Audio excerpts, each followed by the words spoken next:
going on, everyone? This is Eric B. Horn again, and today's topic, I'm going to talk about silent profit leaks. Once again, that is silent profit leaks. Overall, one of the main goals when it comes to running a business is making a profit. Also, maybe some sub goals is to help people, help them solve a problem. But 99.9% of people who are in business, or even if it's just a side hustle, are in business to make money. However, most entrepreneurs just look at the front end, right? What they're bringing in based off of their products or services. Rarely a small amount of people look at the profits that are coming out or leaking in their business based off of a waste of time, based off of a waste of resources and things of that nature. So when it comes to high stake entrepreneurship, even when it's at a small startup level, most business owners only obsess with what's in front of them, what they're bringing in, what's coming out, and things of that nature, which is fine. However, small businesses or small entrepreneurs focus on the micro leaks. What are the small things that are leaking money and leaking time, or a combination of both in your business, that if you would plug those leaks up, you would be able to make more money, save more time, or allocate the time that you save to other things that are either most important to the business or anything that is important outside of the business, like your family, your friends, or just your mental health, right? Because it's a balance. I just don't teach about entrepreneurship and systems and things of that nature. I want to let you know that having a balance or blend in your business life, your personal life, and things of that nature are very important, because it does not make any sense if you are highly successful in the business world, but you suck as a parent or you suck as a significant other. That's not a true enjoyment of life, regardless of what people tell you. You will want to blend in everything so you are well versed in everything that is important in your life. It doesn't have to be perfect, but at the same time, you have to have a sense of balance or way you blend things so everything is good to go, right? However, most entrepreneurs, and I'm saying most because I am still getting over this symptom that I have, and it's called context switching, aka multitasking. I initially thought when it came to multitasking, you're telling me I can work on multiple things all at the same time and get a great result from everything.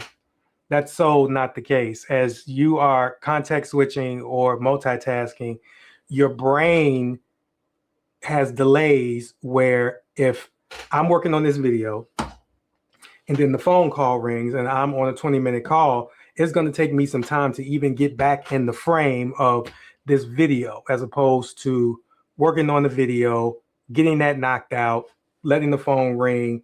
And then once I'm done with this video, I can deal with the next thing. A lot of people refuse to do that, but I had to understand, for me as a business owner, I needed to make sure that I'm focusing on what's in front of me before moving over to the next thing. Is it always perfect? Absolutely not. There are still times where I still struggle, even with having systems in place and processes in place. My focus is in numerous areas. The only thing that is delaying is me getting to the goal of completing that task or fulfilling that service, right? So what I'm about to explain to you guys, I still go through this process also. So it's not like I'm perfect. I'm very transparent. I'm a lot better than I was maybe 5 or 6 years ago when it comes to what I'm going to teach you, which is a 5-step time audit. How you audit your time is very important, and how you deploy that time in the areas of your business is important as also. As an example, me as an entrepreneur, I don't need to check all of my emails every single day. I have a system in place where it vets out the miscellaneous emails, and the only thing that I see are the emails that I need to make a decision on, where I have something else in place that could read the emails, prioritize the emails, even based off of how the emails are being read, based off of my tone, it can reply back to an email. So conversations are still going without initially me being there. So my time is spent only focusing on the areas that will, or the emails that will move the needle in my business, while I have other systems in place that checks the emails and replies back. Technology is a great thing. And for someone that's even wondering how that happens, definitely invest in AI. You have AI tools that can actually scan your inbox, look for key things, look for key people, and is able to reply back in that overall tone. Let me just say this also. They draft a reply back. I still read it and then approve it to go out. So it's not just willy-nilly stuff is coming in. AI is crazily writing a reply and sending it out. I'm not crazy, but at the same time, the 5 to 10 minutes that AI is scanning it and drafting an email, maybe even sooner than that, that saves me more time, saves me those 10 minutes to focus on something else, right? But in order for me to discover that reading emails reading the wrong emails was a waste of my time, I had to do an overall time edit. So this is what I'm going to do. Is 5 things when it comes to this time edit. The first thing is, of course, is taking inventory. What I did for 48 hours, and you don't necessarily have to do this for 48 hours. You may need to do this for 4 hours, 8 hours. You determine your time frame.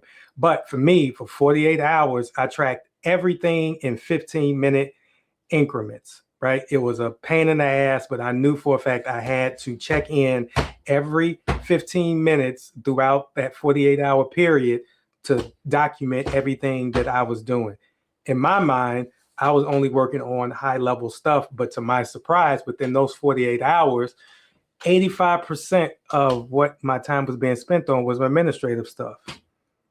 And this administrative stuff can be handed off to an assistant, or once again, it can be handled by AI. But I had to do a clear-cut inventory of my time. Once again, that is a large portion of my time that I'm thinking I'm moving the needle in my business, knowing that if I could scale back by half or maybe even 75% and deploy that remaining time towards the other, 15% or something like that, that was moving the needle, I could potentially make more money in my business. But I wouldn't have known that if I didn't do a deep dive inventory.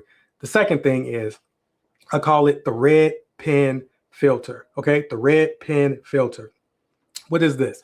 So what I did based off of the task that I inventoried doing the first step, I created a 4-section quadrant. In the first top left quadrant, I had the word do. In the top right quadrant, I had delegate. The bottom left quadrant, I had defer. And then last but not least, at the bottom right, I had delete. So once again, I had do, delete, defer, do, delegate, defer, and delete. So I had those 4 quadrants. And based off of what I inventory, I categorized in those elements. It was checking email the majority of the day. Was it something, or sending out invoices and things of that nature? Was it something that I needed to do in my business to move the needle forward? Yes, it was something that I needed to, it needed to get done, right? But did it need to be done by me? Absolutely not. So that was something that I put in the delegate quadrant.